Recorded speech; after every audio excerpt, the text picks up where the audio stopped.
All right. Hi, everybody. My name is Christa of Practical Astros. I'm here with my Astro buddy and fellow Western North Carolina inhabitant, Dede. Welcome, Dede. Thanks for joining the show. Thanks, Krista. Thanks for having me. Super excited to be here. We are doing the forecast for the week for Astera Sophia Kairos. We do Wednesday to Wednesday. It's honoring Mercury, Mercury Day to Mercury Day. And we're going to look at the transits happening from November 26th through the 3rd of December. Dede, you are an astrologer, but you contain multitudes. So do you want to share a little bit about you and your practice? And then we can jump into the week. Sounds like a plan. Yep, I'm an energy medicine yoga teacher, which is really the passion and the place of spirit for me. And interwoven in that practice that I teach, I also use astrology sort of to looking at the forecast, looking at what's happening. I like to use the moon to sort of guide my thinking, the daily moon, on what the practice is going to look like. I also offer services in readings, but I also offer services in brain spotting, which is a form of EMDR work if you're working with any trauma or anything that's sort of stuck in the body. And so I'm now sort of blending astrological readings with brain spotting, which has kind of been really interesting. So Yeah, you that's got cool. All right, this is us.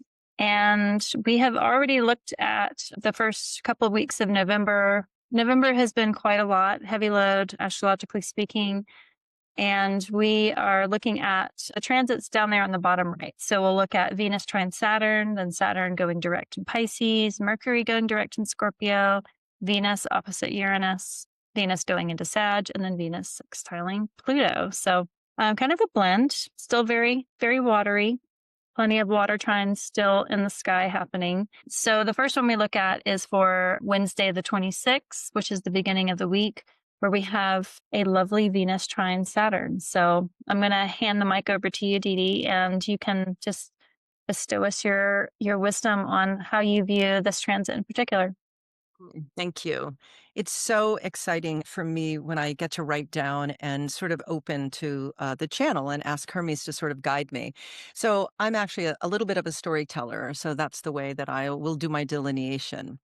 So here we go. Venus in Scorpio, trining Saturn in Pisces. Venus, that cold and moist planet, seeks to grace whomever she comes in contact with. And with Venus, she had that long journey in her air temple of Libra. She was infused with right thoughts of justice and calling for diplomacy.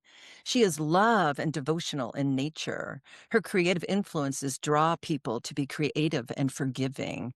She left that cerebral part of her that was well-resourced from that cardinal modality as the one who initiates to the fixed temple of Scorpio, Mars, feminine, and yin. There is always something uncomfortable when a planet visits a place of exile and detriment, as though the clothes they wear don't fit, and in her case, fit that sensuous body. Water has a way of creating ripples in the current, so Venus here needs more support because the waters of Scorpio are dark, and much like the bogs of the cranberries that I used to pick up in New England. Well, today she is receiving and meeting Saturn by superior trine. As the benefic of the night sex, she finds herself in her own decan. So she has this power, or maybe self-possessed nature, if you will. She has permission to create and to use some of the dignity here, as Saturn's bound allows her to find some structure, to bring the devotional side of herself to form. Saturn demands a calibration of sophistication, of hard work, something that is earned, not just given. She may experience a dignity more refined and boundaried and selective, if you will. She walks to the door today, and there is a special embrace for her there, a relationship where Saturn is exalted in one of Venus's temple of Libra, and he sits in the waters of Pisces, where she is exalted like a queen. Venus in her exile in Scorpio glows from the chambers of water, well hidden, sexy in nature, wanting to pulse to rhythms only the underworld can hold. She has been initiating others in this erotic temple where taboos are awakened. She squeezes those around her, charming them, seducing them quietly, and pulling them into the realm of darkness, demanding honesty. Her superior trine here offers a helping hand to Saturn, who is gathering the whale bones of the sea, the creatures that dance in our dream time and the night realms, the illusions, the mystical parts of the sea. That's what fairy tales are made of. Saturn is putting an end to something and then accessing, remaking, or maybe to cycle here to seek truth and honesty. He has gone back to the waters, the Piscean waters, to float, much like the Red Sea, feeling the element of water where he might be gathering insight. For water is flexible and strong and movable. The water signs are our dreamers with their deep insight and intuition. Water signs are sensitive and introspective. It's where the emotional undercurrents reside. You know, when you're out in the ocean and you get caught in the riptide, do you know what they say? Just swim with it. Otherwise, death comes for you and pulls you to the depths of the waters where lost souls are buried. Again, stories are built on those archetypes. I see this trine as fluid in emotional resilience, sobering in nature, structure within the creative temple of the sea, a glimpse into the fears, and Saturn lends determination and allows the emotional intensity to be held. Maybe truths are spoken. Maybe there are feelings of nostalgia for something transforming into emotional catharsis. I feel like I should just do this. That was badass. That was awesome. Saturn gathering the whale bones. Like, to me, that is just gorgeous. That is absolutely gorgeous. Thank you. Welcome. You're welcome. There we go. It's just like, here it goes. Mm-hmm. Shall we move to Saturn going direct? Yay. Yay. So the next day, on Thursday, on Jupiter's day, Saturn and Jupiter's temple of Pisces goes direct. Okay, here we go. Saturn goes direct in Pisces. The quintessential turnaround, or a flip turn if you're a swimmer, that's when the swimmer gets to the wall and flips quickly. However, we are talking about Saturn, the god of the wall. That swimmer is not going to flip quickly, but instead will feel the texture of the wall, the strength of the wall, the immovable wall. He is the wall. This Saturn is ruled by an exalted Jupiter who is floating in that flotation tank. And in this water tank, he is not linear. He is self-reflective, gaining insight, watching the underwater sandcastles fall away. Zeus Jupiter wants cohesion, universal law, buoyancy, expansion, good fortune for the heavens to be right and just. There is faith here, maybe a fellowship of the self, as though he is gathering wisdom in his reflective state. He is able to feel the jewels and see the jewels of the ocean floor where moonstones are covered with the sands of time. Thoughts of what nurture him, what hopes and dreams does he have? Where can he course correct on the collective level? So Saturn going direct could be drawing on these things: an inner emotional wisdom, think emotional intelligence felt through the body, and determination, and asking, well, what am I ending? Saturn is rebuilding, slowing down, moving, but not too quickly, questioning what is inner security, maybe within the home, and can I trust that my host has opened the way for me, that the new architectural structure has rules and guardrails and stop signs. Saturn as the old teacher who brings lesson plans, wants stoicism and hard work, the grind of learning, solitude and quietude. He wants distance from his students, so a mere glare from him to his subjects is felt deep into their bones. Now, Jupiter Zeus, the prophet, the guru, the wisdom seeker, the cosmic librarian, is writing out a new narrative, using the old but bringing the new paradigm. I wonder if Saturn has forged a new container for the mystic waters of Pisces. What does that look like? What does that look like? Indeed. It's the tweed. Right. Yeah.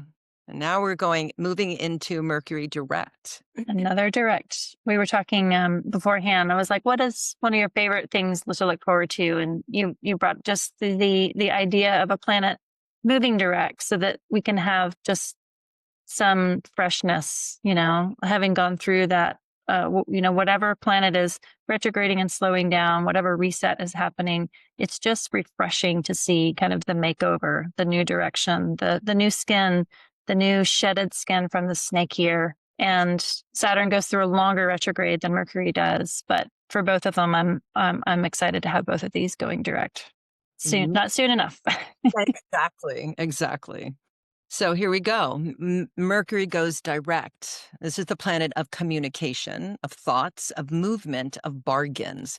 This is Hermes in the Tianguis of Mexico, of bartering, of the busybodies. Hermes is the courier, the critic, the psychopomp of diction, of speech and articulation. He waded back into the waters of Scorpio, the bogs of time, and excavating the waters of the abyss. He has left a warm, sexy embrace with Venus, I'm sure after secrets were whispered and confusion was stirred. Now, Mercury in Scorpio opens up a negotiations, things that needed to be said but were difficult, hidden anger and resentment that need to be spoken. My friend who has this placement just said to me the other day, quote, I will never forget what that man said to me, unquote. I said, thinking, inability to let go of those intrusive thoughts or holding on to jealousy. Direct Mercury can speak with precision, much like the surgeon as she takes the scalpel and punctures the skin, dissection of what is hidden inside the body. Hermes will once again, December 10th, meet up with the opposition with Uranus. Water meets earth, the flood of emotions meet the steadfast roots of the trees. Where are we holding the wounds of the soul, and how do they manifest in the body? Mercury is hosted by Mars in Sagittarius, so maybe there is pressure for action, for meaning. We may see or experience the following. There may be a compulsion to dig into details of something, of some kind, to unveil truths, maybe where lies have been harbored. Mercury Hermes, a speedy planet, wants to unlock the underwater caves. When they meet up with Uranus, a new flexibility in thinking, or maybe a new development of a new system. They may have a hand in revealing some power and control issues or things coming into the light after he swims out of those underwater and meets up sextiling Pluto very soon.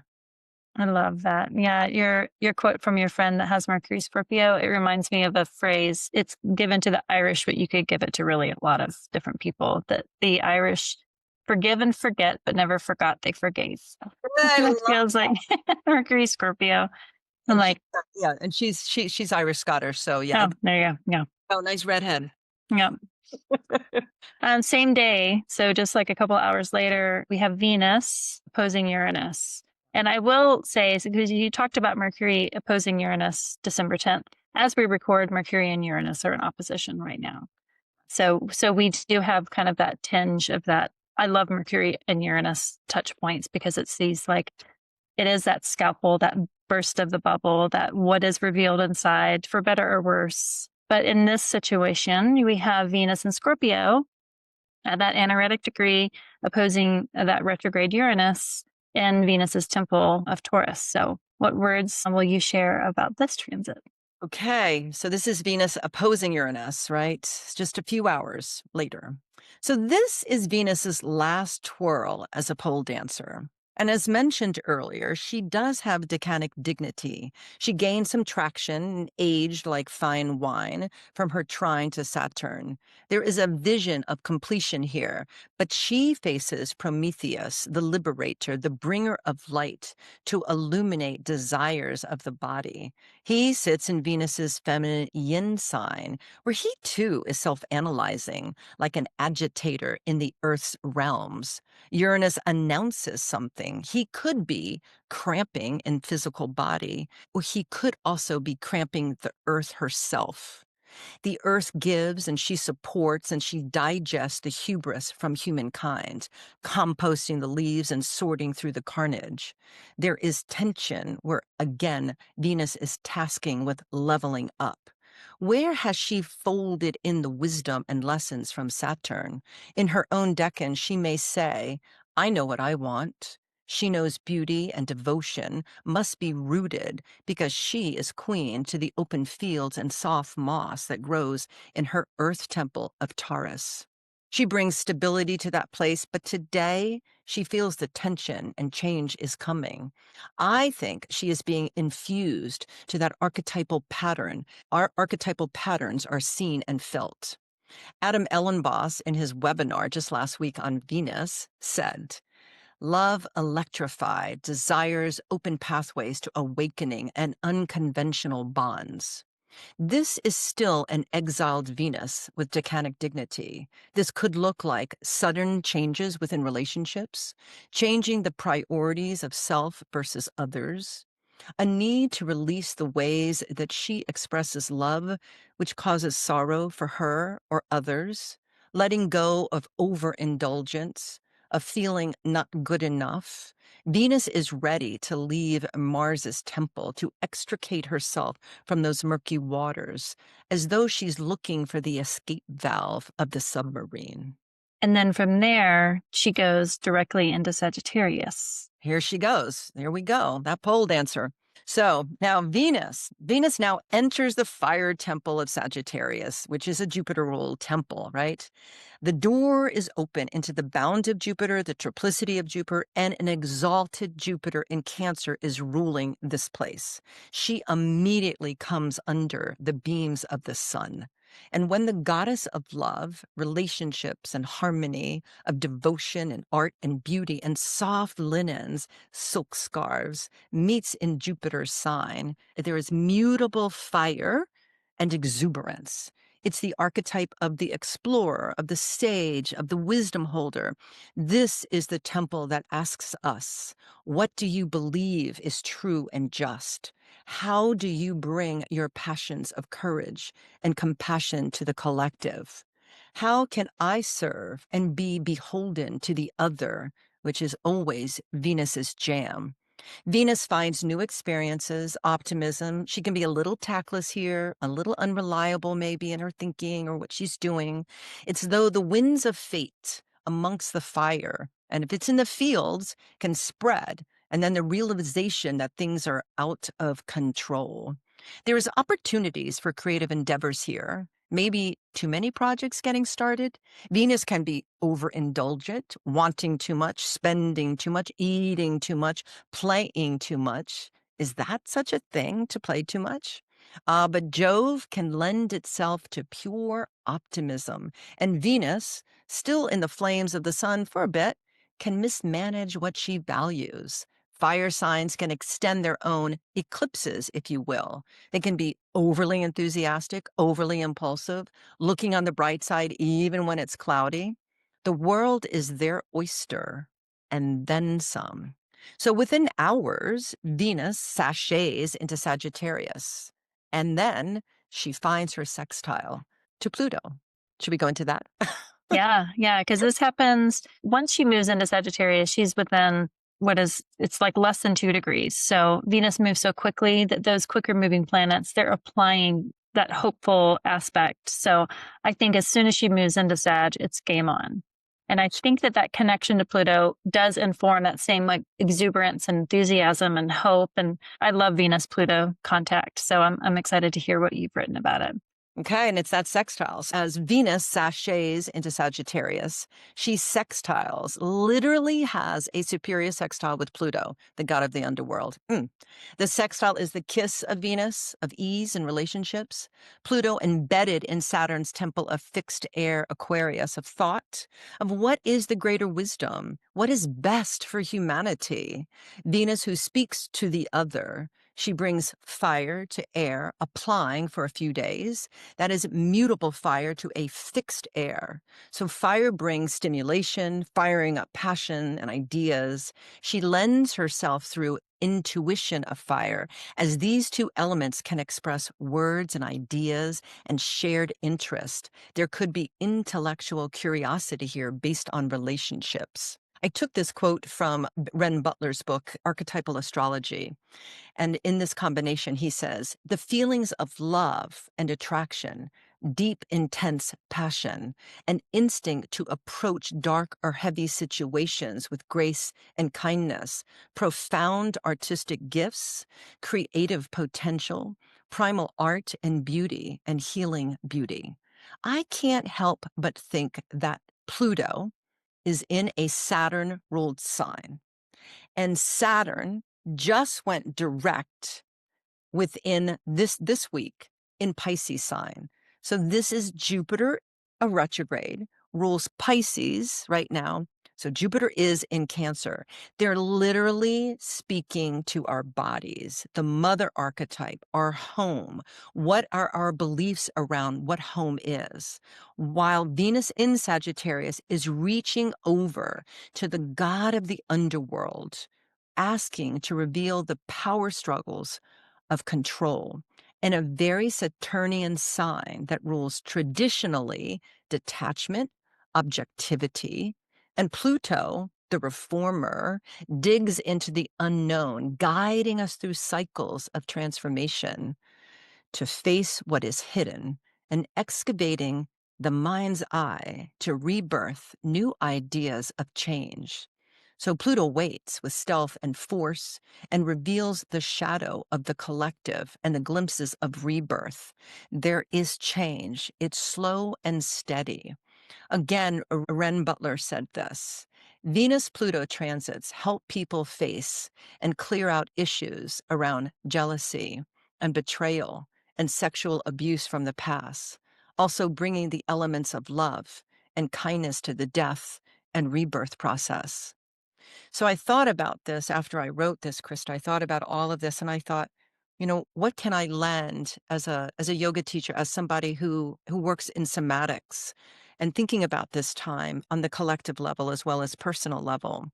And I thought about these things. So I just wanted to list a few things that are really important to me. And I'd Sure. like so to honor our traditions, to have a devotional practice, to embrace new paradigms, to ask questions and listen deeply, to seek rest and hydrate often, to move your body, to tap and shake out the nervous system every day, to focus on sleep hygiene, to do hard things, to cry, to pray, to sing and dance. And at least once a day, just let your mind rest. No scrolling, no doing, just rest. That's like a 2026 goal list, honestly. Right. I mean, it's really to me, it's like this is kind of a daily habit, but Hmm. super important for me anyway, that I write these things down Yeah. because I write them, I see them, and they become part of my daily thinking about things. And when I'm off Hmm. races, when I'm behind that 8 ball that we talked about earlier, I have to take a moment. I have to put that phone down. I can't get caught up, and I'm like, okay, have I listened deeply when someone's Yeah. right? So these are just things that I like to say in terms of, how do you not mitigate, but remediate, maybe is the word. How do you work with the energies and how do you still stay true? Because the iteration is happening, right? The planets are doing their thing. Hmm. Here we are, the collective. There's this big iteration that's going on. And of course, we see this collectively as well as what's happening. So, yeah. Yeah. And I think it has to do with, like time moves on anyway, right? And that feeling of can't catch up or you're behind the 8 ball. On one hand, it's like we don't have to catch up. There's no catching up to it. But I think the desire to want to do the things, take care of the self, is because those things remind us of the meaning of why we live life. Like we want to listen to this book, or we want to attend this community gathering, or we want to make this recipe, or we want to watch this movie. And it's because we want to connect. And I think that the desire to connect in all of these different ways through divinatory work and through community and through culture and through literature and experience and food and all of that. It's the desire to want to connect in all these ways, but that in itself can become so overwhelming that we feel like we're failing by falling behind. And just having, writing it down, seeing it written down, saying it out loud, it, like, to me, it's like a way just to kind of get you back on literally the tracks of the momentum that you create. And I think a good tip is like just every day, like turning the mind off, Yes. going for a walk without any sort of device where no one can contact you for like 30 minutes. You're not listening to a podcast, you're listening to the birds, or you're listening to traffic as you walk. It's just a way to give yourself that yin time because we fill it up so much. We're not human beings, we're human doings. We're just always doing something instead of just being in our bodies. So you heard it from your yoga teacher, Dede Boyd. Like, can you go through that list again? Because I feel like it's good for us just to have that repetition of hearing it. And if it's such a great capsule of self-care and also engagement for this week. So honor traditions, have a devotional practice, embrace new paradigms, ask questions, and listen deeply. Seek rest and hydrate often. Move your body. Tap and shake out the nervous system every day. Focus on sleep hygiene. Do hard things. Cry and pray and sing and dance. And at least once a day, let your mind rest. No scrolling, no doing, just rest. Yeah. Amen. Amen, sister. Amen, sister. All right, I'm going to open this up here. Can you see the screen? I can. So this is on Dede's website. I'll let you share a little bit about what you do, but your website is celestialflows.com. I'll put it in the show notes as well. This is Dede here. You've got services, you've got your about page and contact. Can you talk a little bit about like the services that you offer people and how they can get in touch with you? So I've been studying astrology now for almost 4 years professionally with Adam Ellenboss and many other teachers, particularly Adam and some other teachers that I work with, Michelle from Michelle's Midheaven, and of course connecting with Christa and Sonia and the women on this particular group here. So I do readings. You can click on that. You can see what I offer. The other thing that is really passionate, this is really speaks to me. This is really where my heart is, not that astrology isn't because it's part of it, but I am an energy medicine yoga teacher. And I've been a yoga teacher for way over since I was 19. So that's a lot of years. Okay. I don't even want to tell you how many years that was because I can't do the math. But I recently, probably in the last 15 years, started to practice something called energy medicine yoga, which incorporates Donna Eden's work. And Lauren Walker wrote a book about that and started to incorporate yoga with energy medicine. And that's what I teach now. And I've morphed it into a way that works for me and speaks to me. And brain spotting is something that I'm super passionate about as a therapist. I used to be a therapist many moons ago, and after I retired, it is a way to access parts of the brain that are connected to body parts that are a little bit stuck. Some people understand when I explain it's an EMDR version, although it's a standing alone practice. Now what I'm doing is I'm using, when I look in an astrological chart, I'm talking to the native. I look at some places that they're asking me about, are they stuck here? And then I'll do some brain spotting on that. I also do, I teach whoever I'm with, I teach them techniques of calming the nervous system because this is really a somatic practice as well. And so that's who I am. You can go and you can look at my services and there it is. Hello. There's you. So celestialflows.com is the website. And I'll stop the share here. And just thanks so much for joining to doing this weekly. I'm just so honored to have your beautiful poetry and insight and just general overall loveliness. Like, I love you so deeply. I think you're an amazing human, and I'm so lucky to know you in real life and in the internet. And yeah, just thanks for joining the channel. Thanks for everybody for listening, and we will see you next week. Christa, so many blessings to you and to everybody. Yeah, so many blessings.